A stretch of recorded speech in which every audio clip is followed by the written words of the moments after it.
ఓం నమో వెంకటేశాయ. ఆ కలియుగ ప్రత్యక్ష దైవం తిరుమల శ్రీనివాసుని యొక్క కోవెల్లో మనం చేయకూడని తప్పులేంటి? శ్రీవారి కంటే ముందు ఎక్కడ దర్శనం చేసుకోవాలి? మనకు శ్రీవారి పుణ్యం లభించాలంటే ఏ విధంగా మనం దర్శనం చేసుకోవాలి? మనం ఒక్క రోజులో తిరుమలలో చూడవలసిన ముఖ్యమైన ప్రదేశాలు ఏమి ఉన్నాయి, ఎలా చూడాలి? పూర్తి సమాచారం ఈ వీడియోలో ఇస్తాను. వీడియో ఆఖరి వరకు చూడండి, ఎక్కడ స్కిప్ చేయకండి. ఇలాంటి మరిన్ని ఆధ్యాత్మిక వీడియోల కొరకు మా ఛానల్ను లైక్ చేసి, షేర్ చేసి, కామెంట్ చేయగలరు. అలాగే సబ్స్క్రైబర్ చేసుకోగలరు. వీడియోలోకి వెళ్దాం మిత్రులారా. తిరుమల కొండపై అడుగుపెట్టగానే మనం ముందుగా స్వామివారి పుష్కరిని చేరుకొని ఆ కోనేరులో పవిత్ర స్థానం ఆచరించాలి. ఇక్కడ ఒక ముఖ్య విషయం గుర్తుంచుకోవాలి. తిరుమల క్షేత్ర సాంప్రదాయం ప్రకారం శ్రీ వెంకటేశ్వర స్వామి కంటే ముందే క్షేత్ర పాలకుడైన శ్రీ వరాహస్వామిని దర్శించుకోవాలి. అప్పుడే మన యాత్ర సంపూర్ణం అవుతుంది. ముందుగా వరాహస్వామిని దర్శించుకోకపోతే మీకు యాత్ర ఫలితం దక్కదు. అందువల్ల ప్రతి ఒక్కరూ వరాహస్వామి దర్శనం చేసుకోవాలి. ఈ వరాహస్వామి దేవాలయం కోనేరుకు ఆనుకొని ప్రక్కనే ఉంటుంది. అలా వరాహస్వామి దర్శనం తర్వాత తిరుమల యాత్రలో అన్నింటికంటే ముఖ్యమైనది భక్తులు ఎప్పుడెప్పుడా అని ఎదురు చూచేది శ్రీవారి దర్శనం. తిరుమల యాత్రలో అత్యంత కీలకమైన ఘట్టం శ్రీవారి దర్శనం. వైకుంఠం క్యూ కాంప్లెక్స్ నుండి గోవింద నామ స్మరణతో ముందుకు సాగుతుంటే భక్తులలో తెలియని ఒక ఆధ్యాత్మిక ఉత్తేజం మొదలవుతుంది. వెండి వాకిలి దాటి బంగారు గోపురం నీడన గర్భాలయానికి చేరువవుతున్న కొద్దీ గుండె చప్పుడు పెరుగుతుంది. అక్కడ అనంతమైన కాంతి కిరణాల మధ్య శంఖచక్రధారుడై కోటి సూర్యప్రభలతో వెలిగిపోయి ఆ వెంకటేశ్వరుడి దివ్య మంగళ రూపం సాక్షాత్కరిస్తుంది. ఆ చిరునవ్వు చిందించే ముఖార విందం చూడగానే మనం పడ్డ శ్రమ, గంటల నిరీక్షణ అంతా మర్చిపోతాం. కొన్ని సెకన్ల దర్శనంతో జన్మ ధన్యమైన అనుభూతి మిగుల్చుతుంది. దర్శనం తర్వాత లభించే శ్రీవారి లడ్డు ప్రసాదం భక్తులందరికీ ఆ స్వామివారు ఇచ్చే అమూల్యమైన కానుకగా భావిస్తారు. ఇలా స్వామివారి దర్శనం ముగిశాక తిరుమల కొండపై దాగి ఉన్న ప్రకృతి రహస్యాలను చూద్దాం. మొదట ఆకాశగంగ. తిరుమల క్షేత్రంలో అత్యంత పవిత్ర తీర్థాల్లో ఒకటిగా ఆకాశగంగా ఉంది.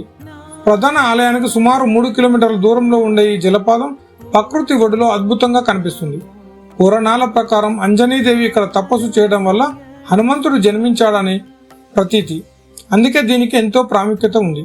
శ్రీవారికి ప్రతిరోజు జరిగే అభిషేకానికి, అర్చనలకు ఇక్కడ నుండే పవిత్ర జలాలను తీసుకువెళ్తారు. ఎత్తైన కొండలపై నుండి జాలువారి ఆ నీటి దారుల కింద నిలబడితే మనసుకు ఎంతో హాయిగా, ప్రశాంతంగా ఉంటుంది. భక్తులు ఇక్కడ స్నానం చేసి తమ జన్మ ధన్యమైందని భావిస్తారు. తర్వాత మనం చూడవలసింది పాప వినాశనం.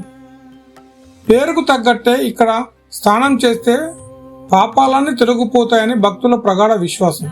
తిరుమల ప్రధాన ఆలయానికి దాదాపు 5 కిలోమీటర్ల దూరంలో ఉన్న ఈ పాప వినాశనం పచ్చని అడవులు మరియు కొండల మధ్య నెలకొని ఉంది.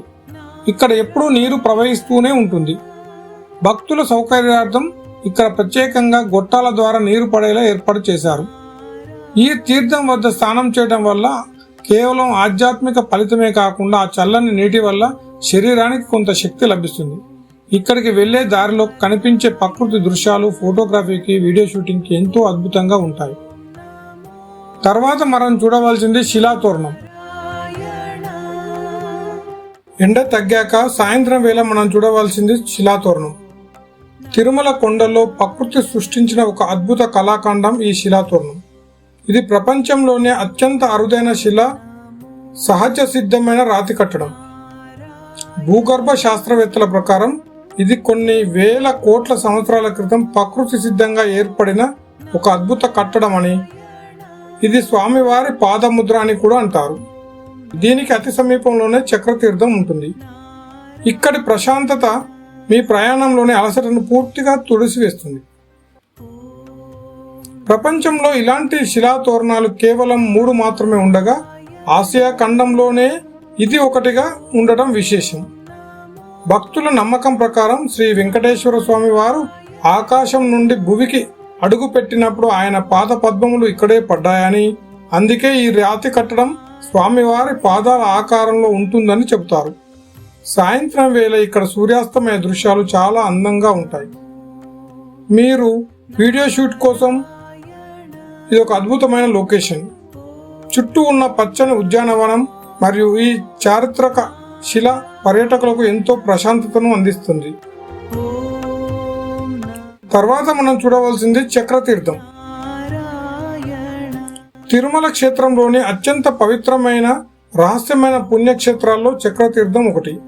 ఇది శిలా తోరణానికి అతి సమీపంలో దట్టమైన అడవుల మధ్య కొండ కోణల మధ్య నెలకొని ఉంది. పురాణాల ప్రకారం ఒకానొక సమయంలో పద్మనాభ మహర్షి ఇక్కడ ఘోరమైన తపస్సు చేస్తుండగా రాక్షసుల నుండి ఆయనను రక్షించడానికి మహావిష్ణువు తన సుదర్శన చక్రాన్ని పంపించాడట. ఆ చక్రం ఇక్కడ ఒక కొలనును ఏర్పరచడం వల్ల దీనికి చక్రతీర్థం అని పేరు వచ్చింది. ఇక్కడ వెలిసిన చక్ర తల్వార్ మరియు నరసింహస్వామి విగ్రహాలు భక్తులకు ప్రత్యేక ఆకర్షణ. ఈ తీర్థంలోని నీరు ఎంతో పవిత్రమైనది. ఇక్కడ స్నానం ఆచరిస్తే గ్రహ దోషాలు తొలగిపోతాయని, మనసు ప్రశాంతంగా కలుగుతుందని భక్తుల ప్రగాఢ విశ్వాసం. ఎత్తైన రాతి కొండల మధ్య నుండి జాలువారే చిన్న జలపాతం, చుట్టూ ప్రశాంతమైన వాతావరణం పర్యాటకులకు మంత్రముగ్ధులను చేస్తుంది.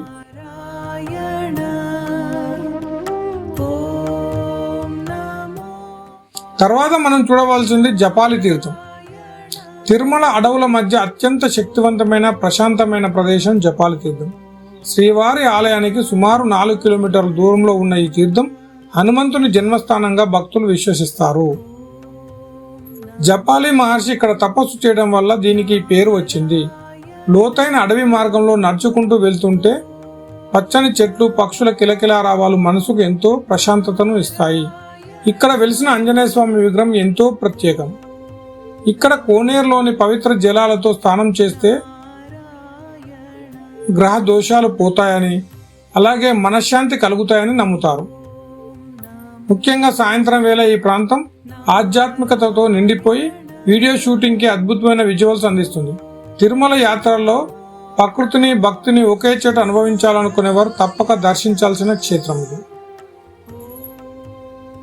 తిరుమల యాత్రలో మీరు మిస్ అవ్వకూడని ప్రదేశాల గురించి నేను వివరించాను.